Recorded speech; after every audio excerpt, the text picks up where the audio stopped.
Hi, this is James Wilson of Assista Consulting, and I'm going to be speaking to you today for about 10 minutes on the topic of service line reporting, or SLR, as it's more commonly known. There are enormous benefits to be had out of SLR, including increased transparency and evidence-based management, if you implement it correctly. So hopefully I can show you how to avoid the pitfalls and have a successful implementation. So these are the areas that we'll cover. I'll talk a little bit about the typical brief that we've worked with in the community setting. We'll look at software. This is a massive area that needs very careful consideration. I'll talk a bit about how to get SLR fully embedded in your organisation. We'll look at how to lay out your project plan. And lastly, I'll talk about the benefits and the road ahead. Now, this brief came from one of our community health clients, and I particularly like how they separated out the decision to implement SLR from the decision to buy software. I'll talk a bit more about that on the next slide. I also like how they stress engagement with the wider organisation. All of our experience with SLR, going back to Acute Trust in 2007, points to how crucial engagement is if the implementation is going to succeed.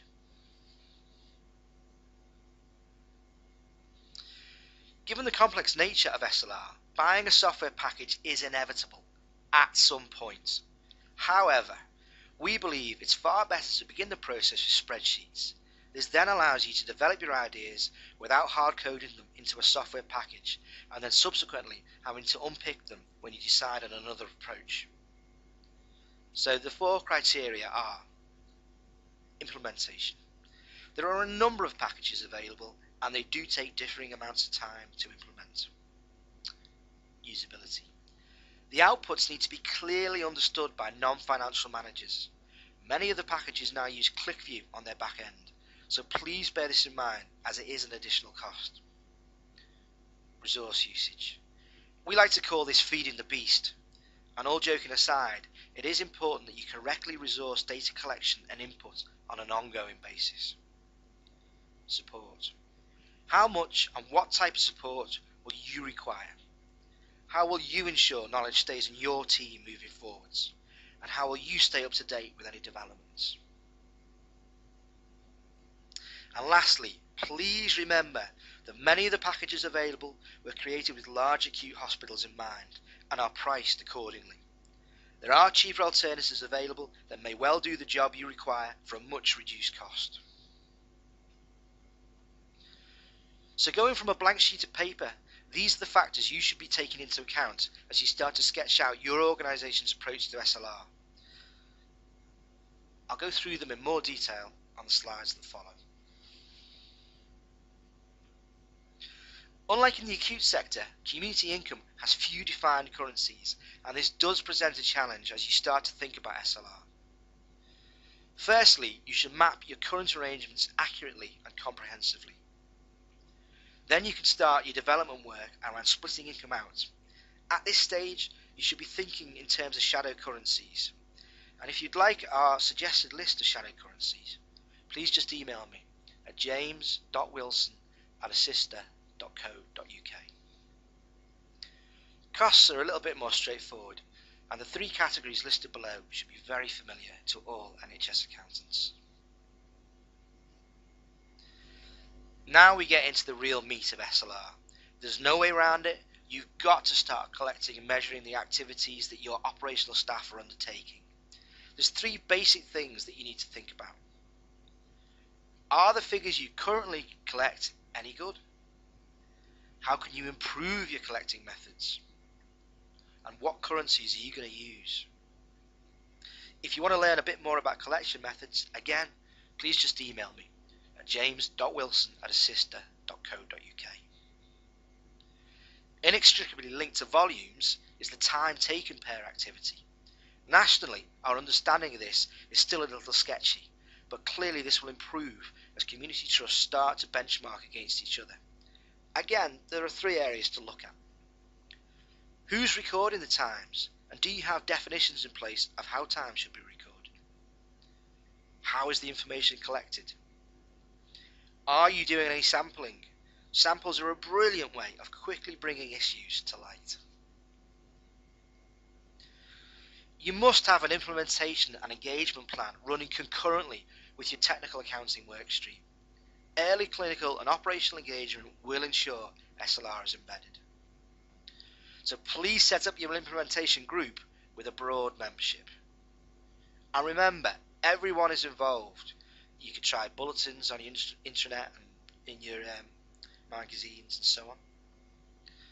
And in terms of staff on the ground, we found that roadshows can be very effective at generating interest. And there's two sides to this, the basic concepts and the benefits. I'll quickly put up an example plan. As with any project work, it's important to establish milestones and deadlines. There are certain practicalities that need to be taken into account when implementing SLR. Given that community trusts are inherently less complex than acutes, it may be true that it takes less time to implement. Now, this point is clearly to do with how good your existing information is, and it will vary from trust to trust. Again, this goes down to how good your information is. And our experience is that this is always the weakest area. You are not alone. There are no quick fixes with SLR. Feeder systems can be particularly problematic. It's always a good idea to look at what your peers are doing, and the organisation will need time to adapt. Obviously, implementation does take time, so keep your users informed of progress. And remember, it'll be worth it in the end. Now, there are compelling reasons for immediately starting your implementation. Clearly, there's a regulatory angle around Monitor. And SLR really does help NHS organisations to get onto a more commercial footing. This next point is about bringing all of your systems together to really leverage your information. And I'll talk about service line management on the next slide. So, service line management, the promised land. There's 3 points to think about. This drives accountability across the organisation. Look at the performance of your organisation in the round, and give operational managers the ability to undertake evidence-based management. So, I'll list out the 6 steps to an effective and pain-free implementation. Firstly, this is your chance to let the wider organisation let you know what they want out of the process. And careful planning really does have a positive effect on outcomes. So we get into the implementation itself, and this is basically a technical accounting work stream. At the same time, you start that engagement process. Then you think about implementation of the software, when to do it. And lastly, review it and iterate it, and review it and iterate, and keep going until you refine your SLR into an accurate system. So, thanks for listening, and please remember, at Assist the Consulting, we have a 2-step process to building and maintaining relationships with NHS organisations.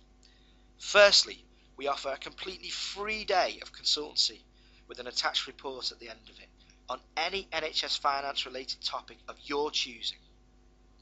And secondly, if you do decide to utilise our services going forward, we offer a 5-day 100% money back guarantee if you're not entirely satisfied with the work that we've done. So please don't hesitate to contact me if you'd like to take me up on this offer. Thank you for listening.